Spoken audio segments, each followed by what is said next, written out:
მოგესალმებით ყველას პირველი ვიდეოს გადაღებიდან ძალიან ბევრი ადამიანი დამიკავშირდა და მეც შევშფოთდი და მეორე ვიდეოს იმისთვის ვიღებ რომ აგიხსნათ რა არის რელიგია და რა არის სასაფლაო თქვენ ადამიანები რომელიც მიმართავთ პრაქტიკოსებს და პრაქტიკოსები გაგზავნიან თქვენ საფლავზე რაღაცა რიტუალის გასაკეთებლად როდესაც თუ დაგიცვიათ კითხვა პრაქტიკოსისთვის ეს რიტუალი გამოვა თუ არა მე კი ვიცი პასუხი პრაქტიკოსს რას გეტყვის ის თქვენ მაგრამ ეს არ არის სწორი პასუხი კი 100%-იანი გამოგივა კი შენ როგორც წადი და ეს ადამიანი დაგიბრუნდება კი შენ მიდი და ეს ადამიანი ერთგული იქნება მინდა გითხრათ რომ არ იქნება არც ერთგული არც დაგიბრუნდება რადგან მოხდება ესეთი სიტუაცია ეს ადამიანი მოვა 1-2 თვით მაგრამ შემდგომ ცხოვრებაში ჯოჯოხეთად იქცევთ.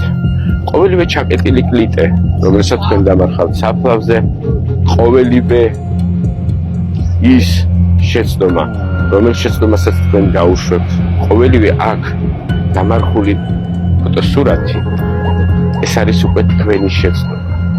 ის შეცდომა, რომელსაც აკეთებთ თქვენ, რომელსაც თქვენ აცისით.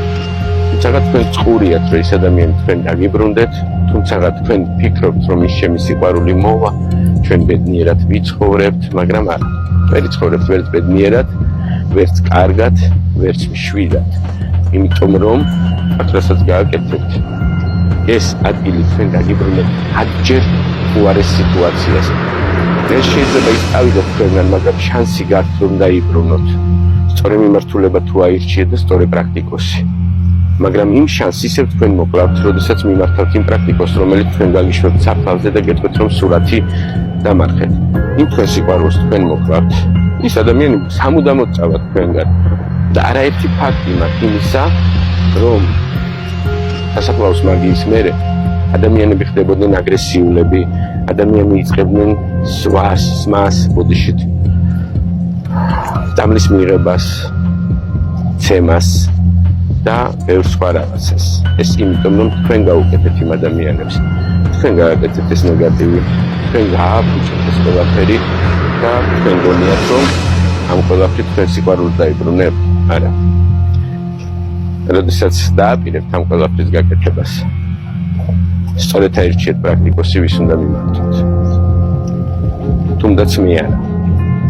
მაგრამ პრაქტიკოსი აირჩიეთ ის, რომ თქვენ სანამ დაიწყებს რიტუალს აგიხსნით თქვენ დაგელოდებათ და იქნება ამ რიტუალის მერე და რა ფორმით აკეთებს ამ რიტუალს სად და რანაირად აკეთებს თოჯინას აკეთებს წითელი სანთლებით წითელი ძაფებით აკეთებს კლიტეზე თუ არა ეხება ის თუ არა საფლავს და ასე შემდეგ თუნდაც გავიღოთ ტყავში გადაგდებული კლიტეები ამით ისკეტავთ თქვენ ცხოვრებას და ამით იცაფუჭებთ ყველაფერს.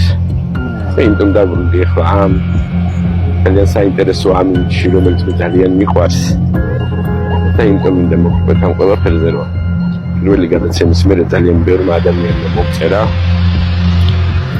ბევრი კითხვა. როგორ ვუშველოთ ჩვენ თავს? როგორ უნდა ვუშველოთ? დადით ისევ იმ საფლავებზე დაბრუნდით. აიღეთ ის ფოტოსურათები და დაიბრუნეთ უკან. ნუ დატოვებთ ამ მიწაზე. თუ გინდათ რომ კიდევ რაღაცით გადაარჩინოთ თქვენი თავები. და რაღაცით გადაარჩინოთ თქვენი სიყვარული. ამას თუ არ იგონებთ, თქვენი სიყვარული ვერასდროს ვერ დაბრუნდება. დარჩებით მარტო. ის სიყვარული კი არ დაბრუნდება, სხვა სიყვარულიც აღარ გეყოლებათ, იმიტომ რომ სამუდამოდ ჩაკეტავთ თქვენ თავს და სამუდამოდ დარჩებით მარტო. რომ თქვენ გააკეთეთ ეს. ნუ აბრალებთ რომ იმის ბიძაშვილმა, იმის დედაშვილმა, იმის მამიდაშვილმა, იმის დედამ, ბებიამ და ბაბუამ გააკეთა ეს. თქვენ აკეთებთ თქვენივე ხელით თქვენი ბედნიერების ჩაკეტვას. ხო და სანამ ამას დააპირებთ, სანამ ამას გააკეთებთ, კარგად დაფიქრეთ, გიღირთ, თუ არ გიღირთ ეს რო გააკეთოთ.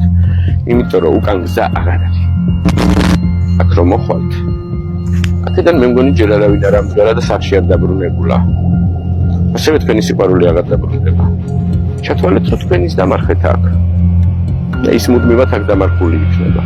და კიდე გავიმეორებ, სანამ შანსი გაქვთ, ვისაც გაკეთებული გაქვთ ესეთი შეცდომა, მიბრძანდით იმ საფლავზე, აიღეთ ის ფოტოსურათები და დააბრუნდით უკან თავის ადგილას, თქვენ სახლში, თქვენ ოჯახში, ან მიმართეთ პრაქტიკოს, სთხოვეთ, რომ ის გამოყვეთ თქვენ, ჩაატაროს სათანადო რიტუალი, რომ თქვენი სურათები აიღოთ იქიდან.